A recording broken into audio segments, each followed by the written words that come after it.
കേരള തീരത്ത് മുങ്ങിയ കപ്പൽ കമ്പനിക്കെതിരെ കേസിനില്ലെന്ന് സംസ്ഥാന സർക്കാർ. നഷ്ടപരിഹാരം മതിയെന്നാണ് സംസ്ഥാനത്തിന്റെ നിലപാട്. MSC കമ്പനിക്ക് വിഴിഞ്ഞുമായി നല്ല ബന്ധമായതിനാലാണിത്. തീരുമാനം മുഖ്യമന്ത്രിയും ഷിപ്പിംഗ് ഡയറക്ടർ ജനറലുമായുള്ള കൂടിക്കാഴ്ചയിൽ. വിശദാംശങ്ങൾ നൽകാൻ KR സാജു ചേരുന്നുണ്ട്. സാജു, എപ്പോഴാണ് ഇത്തരത്തിലൊരു തീരുമാനമെടുത്തത്? തീരുമാനത്തിന് പിന്നിൽ എന്താണ്? ജീന, MSC എൽസ 3 എന്ന കപ്പലാണ് കൊച്ചി പുറംകടലിൽ അപകടത്തിൽപ്പെടുകയും അതിൽ നിന്നും കണ്ടെയ്നറുകൾ കടലിലേക്ക് വീഴുകയും പരിസ്ഥിതി മലിനീകരണം അടക്കമുണ്ടാകുകയും ചെയ്യുന്ന അവസ്ഥയിലേക്ക് കാര്യങ്ങൾ പോയത്. എന്നാൽ ആ കമ്പനിക്കെതിരെ എന്തുകൊണ്ട് കേരളം കേസെടുക്കുന്നില്ല എന്നതടക്കമുള്ള ചോദ്യങ്ങൾ പല ഘട്ടങ്ങളായി ഉയർന്നിരുന്നു. അതിനുള്ള ഉത്തരമാണ് ഇപ്പോൾ ലഭിച്ചിരിക്കുന്നത്. സർക്കാർ ഇക്കാര്യത്തിൽ നേരത്തെ തന്നെ തീരുമാനമെടുത്തിട്ടുണ്ട്. അപകടം നടന്നതിന് തൊട്ട് പിന്നാലെ തന്നെ ഏതാനും ദിവസങ്ങൾക്കുള്ളിൽ തന്നെ കേന്ദ്ര ഷിപ്പിംഗ് ഡയറക്ടർ ജനറലുമായി മുഖ്യമന്ത്രി ഒരു കൂടിക്കാഴ്ച നടത്തിയിരുന്നു. ആ കൂടിക്കാഴ്ചയ്ക്ക് മുമ്പ് തന്നെ സംസ്ഥാനം ഇത്തരത്തിലൊരു തീരുമാനത്തിലേക്ക് പോയിരുന്നു. കപ്പൽ കമ്പനിക്കെതിരെ തൽക്കാലം കേസെടുക്കേണ്ടതില്ല, നഷ്ടപരിഹാരം ഇൻഷുറൻസ് കമ്പനി മുഖേന നഷ്ടപരിഹാരം ഈടാക്കാം എന്ന നിലയിലാണ് കേരളം മുന്നോട്ട് പോയത്.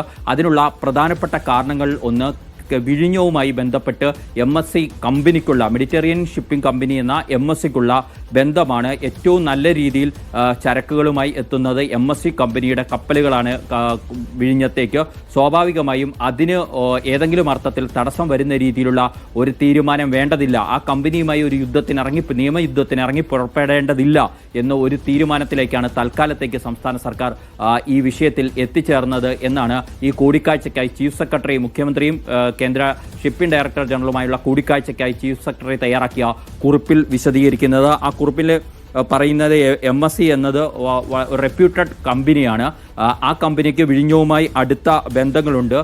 സ്വാഭാവികമായും ഇൻഷുറൻസ് കമ്പനിയുമായി ആ കമ്പനിക്ക് സഹകരിക്കേണ്ടി വരും. കേരളവുമായുള്ള ബന്ധം തുടർന്നു പോകുന്നതിൻ്റെ ഭാഗമായി അങ്ങനെ നഷ്ടപരിഹാരം ഈടാക്കി എടുക്കാം എന്ന ഒരു നിലപാടിലേക്കാണ് എത്തിച്ചേർന്നത്. അതിൻ്റെ അടിസ്ഥാനത്തിലായിരുന്നു സർക്കാർ ഈ കപ്പൽ കമ്പനിക്കെതിരെ ഇതുവരെയും കേസെടുക്കാതിരുന്നത് എന്നാണ് ഇപ്പോൾ വ്യക്തമാകുന്നത്. പ്രതിപക്ഷവും അതുപോലെ തന്നെ ഈ മേഖലയിലെ നിയമവിദഗ്ധരടക്കം പലരും ചോദിച്ചിരുന്നു, എന്തുകൊണ്ട് പൊല്യൂഷൻ കൺട്രോൾ ബോർഡിനെ കൊണ്ട് കേസെടുപ്പിക്കുന്നില്ല? അത്തരത്തിൽ കേസെടുത്ത് മുന്നോട്ട് പോകാൻ വ്യവസ്ഥകളിലുണ്ട്. മഹാരാഷ്ട്രയിലടക്കം അത്തരത്തിൽ കപ്പൽ അപകടം ഉണ്ടാകുകയും എണ്ണപ്പാട കടലിൽ കലരുകയും ഒക്കെ ചെയ്ത പശ്ചാത്തലത്തിൽ അങ്ങനെ ആ അപകടം നടന്നതിന് പിന്നാലെ തന്നെ കേസെടുത്തിട്ടുണ്ട് എന്നതടക്കമുള്ള കാര്യങ്ങൾ ചൂണ്ടിക്കാണിച്ചിരുന്നു. എന്നാൽ കേരളത്തിന്റെ വഴി അതല്ല. MSC കമ്പനിയുമായി, മെഡിറ്ററേനിയൻ ഷിപ്പിംഗ് കോർപ്പറേഷനുമായി ഏതെങ്കിലും അർത്ഥത്തിലുള്ള ഏറ്റുമുട്ടലിന് ഇപ്പോൾ കേരളം തയ്യാറല്ല. ഇൻഷുറൻസ് വഴി ക്ലെയിമിലൂടെ നഷ്ടപരിഹാരം ഈടാക്കാം എന്ന ഒരു തീരുമാനത്തിൻ്റെ അടിസ്ഥാനത്തിലാണ് മുന്നോട്ട് പോകുന്നത്. നമുക്കറിയാം, നേരത്തെ തന്നെ ഇതൊരു സംസ്ഥാന ദുരന്തമായി കേരളം പ്രഖ്യാപിച്ചിരുന്നു. അതിൻ്റെ അടിസ്ഥാനത്തിൽ വിവിധ തരത്തിലുള്ള കമ്മിറ്റികൾക്ക് രൂപീകരിച്ചിരുന്നു. MSC കമ്പനിയുമായി നെഗോസിയേഷൻ നടത്താനായി തന്നെ ഉയർന്ന ഉദ്യോഗസ്ഥരുടെ നേതൃത്വത്തിലുള്ള സമിതിയെ നിയോഗിച്ചിരുന്നു.